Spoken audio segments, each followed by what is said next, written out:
जी अस्सलाम वालेकुम नाजरीन। एक नया मौजू और एक नया दिन आपके साथ मैं इस वक्त मौजूद हूं। और तबसरा तो जाहिरी बात है कि पाकिस्तान में आपको पता है कि हकीकी मसाइल जो अवाम के हैं वो तो पीछे ही रह जाते हैं। रोज़ाना की जो इक़्तिदार की गुलाम गर्दिशें हैं और पावर ग्रैब का जो कल्चर है वो ही इस वक्त हमारी न्यूज़ बनाता है, बिगाड़ता है। वो इम्पोर्टेंट भी इसलिए है कि यहाँ पर कोई चीज अगर रूल्स और कवानीन के मुताबिक तो होती नहीं है। जिसकी लाठी उसकी भैंस वाला मसला है। लेवल प्लेइंग फील्ड जिसके हाथ में आ गई तो वो मजे में है, जिसके हाथ में नहीं है तो वो परेशान है। और आज यही आलम है कि पाकिस्तान तहरीक इंसाफ जो है 5 साल के अंदर अंदर 5 साल पलट चुका है। हाँ, और जो बाजी इमरान खान साहब ने खेलने की कोशिश की थी 2022 और 2023 में, वो सारी की सारी उल्टी पड़ गई। ना तो आर्मी चीफ अपनी मर्जी का लग सका, ना ही सुप्रीम कोर्ट पहले की तरह नवाजिशें और मेहरबानियां बरसा रही है उन पर और उनकी पार्टी के ऊपर। ना ही ये वो मीडिया है कि जो 24 घंटे 7 दिन पिछली एक दहाई से उनकी शख्सियत साजी और उनकी सादिक और अमीन होने की गवाही बार बार पेश करता रहा। और ना ही वो अवाम का समुंदर है जिसका कि 60 जलसों में अवाम को एक झलक दिखाई दी दी गई थी। 9 मई के बाद ऐसा इस्टेब्लिशमेंट ने के साथ फड्डा करने की जो उनको अब कीमत चुकानी पड़ी है, जो भुगतना पड़ा है, उसमें आपको दिखाई देता है कि 5 लोग भी जमा नहीं होते। मैं ये कतई इस बात में खुश नहीं हूं। जमहूरी माशरे में प्रोटेस्ट हक होता है और आपको उसके लिए सेक्रीफाइस भी करनी पड़ती है, रिस्क भी लेना पड़ता है। हाँ, कोर कमांडरों के घरों को आग लगाने का रिस्क नहीं, जमहूरी तरीके से प्रोटेस्ट करने का, वोट डालने का, मोबिलाइजेशन का। और वो इस वक्त सारी की सारी सिर्फ सोशल मीडिया पर हो रही है।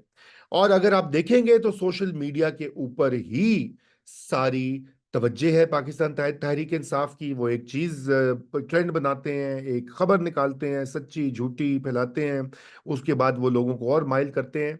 और आज जो बल्ले का निशान दोबारा उनसे ले लिया गया, पेशावर हाई कोर्ट का जो उनको एक वक्ती तौर पे रिलीफ मिला, वो एक बेंच ने पाकिस्तान तहरीक इंसाफ से अब जो जो एक उनका आइडेंटिटी है उनकी इलेक्टोरल, वो भी वापस ले ली। और उसकी तकनीकी बुनियादों पर इलेक्शन कमीशन ऑफ पाकिस्तान ने ये काम किया था। उन्होंने कहा था आपके इंट्रा पार्टी इलेक्शंस और जो आपके अपने आइन के मुताबिक जो रूल्स हैं आपने उनको फॉलो नहीं किया। अब सवाल ये पैदा होता है कि आगे क्या होगा। क्या सुप्रीम कोर्ट ऑफ पाकिस्तान की अपील में पाकिस्तान तहरीक इंसाफ को रिलीफ मिल जाएगा, पाकिस्तान तहरीक इंसाफ को इंसाफ कोट अनकोट मिलेगा, जो कि उनको, यानी इंसाफ का मतलब वही होता है हमारी सियासी पार्टियों में जो उनकी मर्जी का पसंद का इंसाफ हो। तो ये एक बहुत बड़ा सवालिया निशान है और यकीनन वो case supreme court of Pakistan में पहुंचेगा। और इसलिए अब सुप्रीम कोर्ट ऑफ पाकिस्तान अगले 10-15 दिन जो है वो तमाम तर तवज्जो का मरकज है। वो इस्टेब्लिशमेंट की तवज्जो का मरकज भी है, वो अवाम भी उधर देख रही है। सियासी पार्टियां नून लीग, पाकिस्तान तहरीक इंसाफ और पीपीपी और दीगर जमातें जो इस इलेक्टोरल कॉन्टेस्ट में हिस्सा ले रही हैं, वो भी सुप्रीम कोर्ट की तरफ देख रही हैं कि वो क्या करते हैं। यही वजह है कि आपने देखा कि हमारे सीनियर और पाकिस्तान के काबिल सहाफ़ी और मुदीर सुहेल वराइट साहब ने बहुत सारे कॉलम्स लिखे हैं।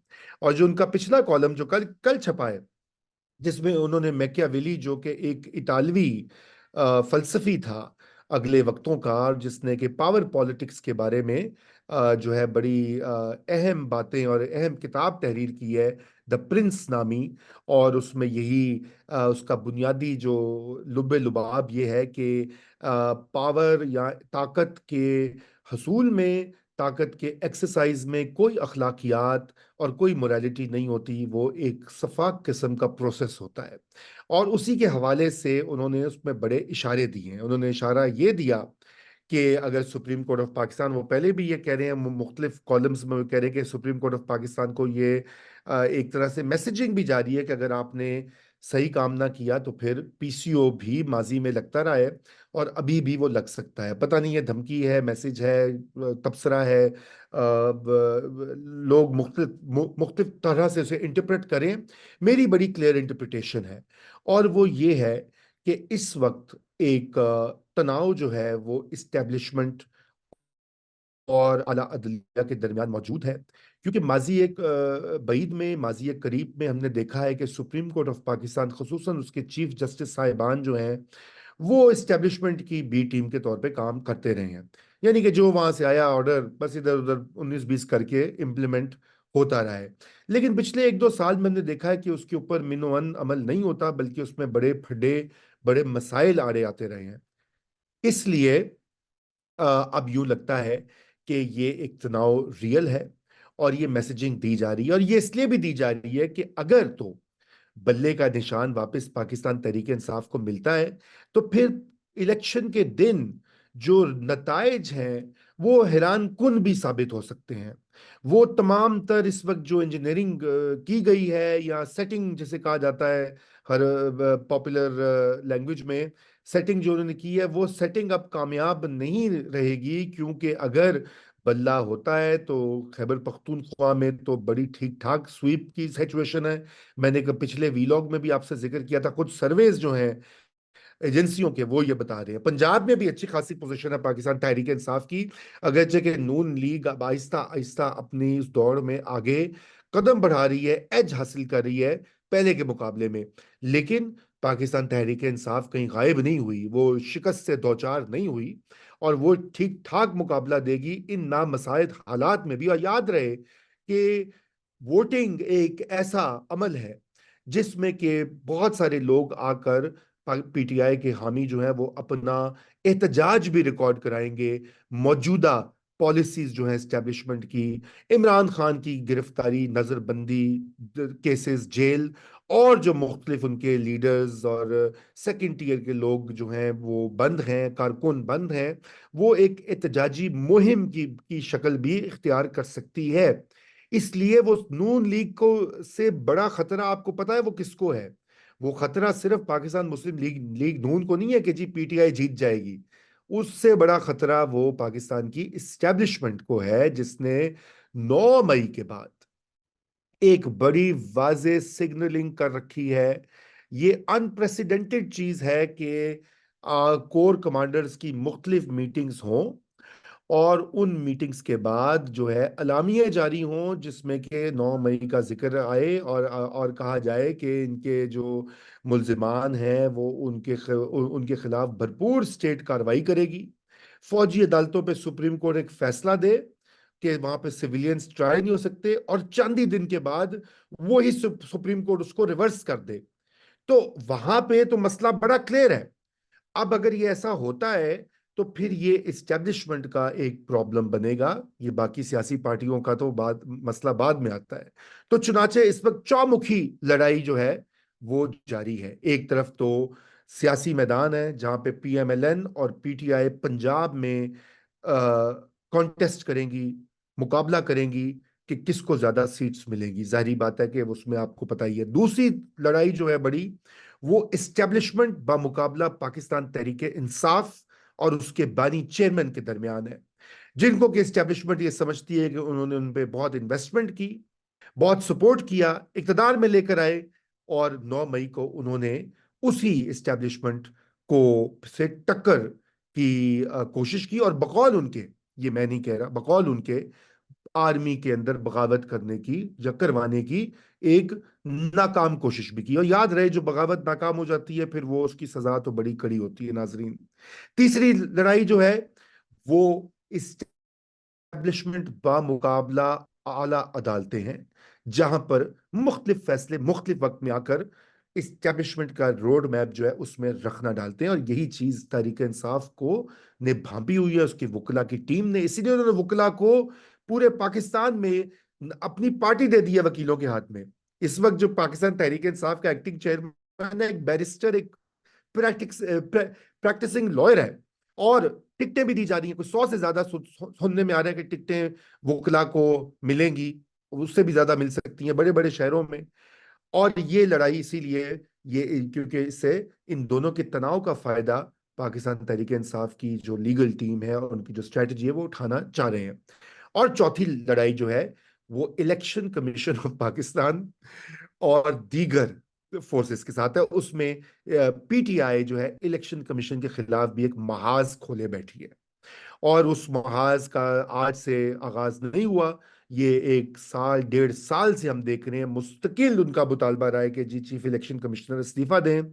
चीफ इलेक्शन कमिश्नर को बिल्कुल ठंड है, ना उन्होंने कोई इसके ऊपर कुछ कहा है। वो कहते हैं जी इमरान खान तो मेरे हीरो होते थे, मेरे आइडियल थे, मेरी तस्वीर उनकी लगी होती थी, लेकिन आगे वो कोई ये नहीं कहते कि मैं इस्तीफा दे दूंगा, मैं घर जा रहा हूं। ऐसी कोई डेवलपमेंट ना सुनने में आ रही है ना देखने में आ रही है। तो अब ये चौमुखी लड़ाई जो है, इसमें एक और कॉम्प्लिकेटेड फैक्टर जो है वो पाकिस्तान तहरीक इंसाफ ने जस्टिस काजी फायज ईसा के खिलाफ ये तीसरी या चौथी सोशल मीडिया मुहिम का आगाज कर दिया है। उनका ये ख्याल है कि शायद वो प्रेशराइज हो जाएंगे, इस तरह के ट्रेंड्स बनेंगे। आज आपको पता है टॉप ट्रेंड था फ्रॉड ईसा हैशटैग। अब बताइए, फ्रॉड ईसा आप उनको कह रहे हैं, ठीक है। और भी वो उनको बड़े वो कह रहे हैं तारीख के कूड़े उनके, उनका नहीं नाम तो नहीं ले रहे, इशारों में कह रहे हैं कि जी तारीख के कूड़ेदान में जाएंगे, और इधर उधर मुबहम बातें हो रही हैं। लेकिन सवाल ये पैदा होता है कि क्या इसका फायदा होगा? बिल्कुल भी नहीं। और ये पता नहीं क्यों ये एक रविश बन गई है कि इस तरह से प्रेशर डालकर, अगर वो समझ रहे हैं कि जस्टिस काजी फाइज इसा जरा दब जाएगा, पीछे हट जाएगा, तो ऐसा होने वाला नहीं है। वो अक्टूबर 2024 तक उनका टेन्योर है। उस टेन्योर में वो अपनी मर्जी से फैसले करेंगे। जो मर्जी से मुराद ये कि आइन और कानून पर वो स्टिकलर है। इस मामले में वो अपनी लेगेसी बनाना चाहते हैं। उन्होंने बड़ी महारत और बहादुरी से अपने खिलाफ एक ऑनस्लॉट था पाकिस्तान की खुफिया एजेंसियों, पाकिस्तान की फौजी इस्टेब्लिशमेंट और उनके उस वक्त के प्रॉक्सी इमरान खान जो प्राइम मिनिस्टर थे, और उनके चंद काबीना के मेंबर्स जिन्होंने मिलकर वहां पे धमा चौकड़ी मचाई हुई थी सुप्रीम कोर्ट में। 1.5 2 साल उनको तकरीबन, ये लफ्ज अच्छा नहीं है लेकिन मुझे यूज करना पड़ा, जलील किया उनको और उनकी बीवी को। और उन्होंने वो उससे निकल आए, तो ये क्या चीज है? तो ये कम से कम इन नादान दोस्त जो हैं खान साहब के, और नादान मुशीर और नादान कारकुन सोशल मीडिया पे, उनको इस चीज का कुछ अंदाजा करना चाहिए, कुछ समझ होनी चाहिए। आप उनको और अनॉय करेंगे तो आपके हक में फैसले कैसे आएंगे? ये तो बिल्कुल ही एक अजीबो गरीब सोच है।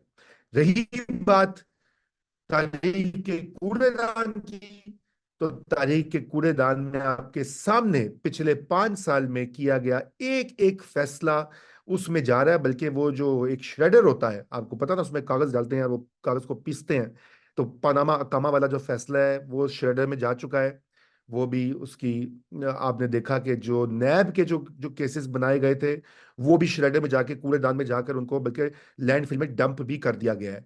अब आखिरी ताहयात नाअहली का फैसला है, वो भी नाजरीन जा रहा है कूड़ेदान में।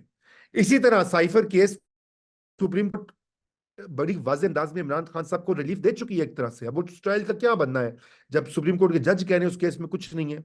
तो वो भी कूड़ेदान में इस तरह के केसेस जो है वो चले जाते हैं। लेकिन काजी फाइज ईसा के खिलाफ ये काम नहीं होना चाहिए। और मैं ये समझता हूँ कि सलमान अकरम राजा एक बड़े माकूल आदमी है, समझदार, पढ़े लिखे और मुहज्जिब शख्स हैं, एक इंटेलेक्चुअल है। उनकी बात पे गौर करें, उनकी एडवाइस लें, ना कि नादान किस्म के शोबदाबाज नौसरबाज नए जो वकला आ गए हुए हैं जो कि अपना सियासी दुकान चमकाना चाहते हैं। पीटीआई के कंधों पे इमरान की पोस्टर लगा के, कंधे पे बैठ के टिकटॉक्स बना के, उनसे गुरेज करें। और ये वक्त है संजीदा लोगों से संजीदा बात करने की, ना सिर्फ ये कि वो अपना एक डेकोरम रखें। एज अ पॉलिटिकल पार्टी वो पावर में रहे हैं, इमरान खान साहब मुल्क के प्राइम मिनिस्टर रहे हैं, आइंदा भी हो सकते हैं। हालात बदल जाते हैं, नवाज शरीफ के लिए बदल गए 5 साल में, तो इमरान के लिए भी बदल जाएंगे। तो वो मामलात को उस नहज पर मत ना लेकर जाएं जहां पे मुल्क की आला तरीन ओहदेदार जो हैं, general Asim Munir, chief election commissioner, justice Qazi Faez Isa, वो तीनों ही पर्सनली अग्रीव हो जाएं, वो तीनों ही पर्सनली अनॉय हो जाएं, और आपका मजीद मकू ठपे।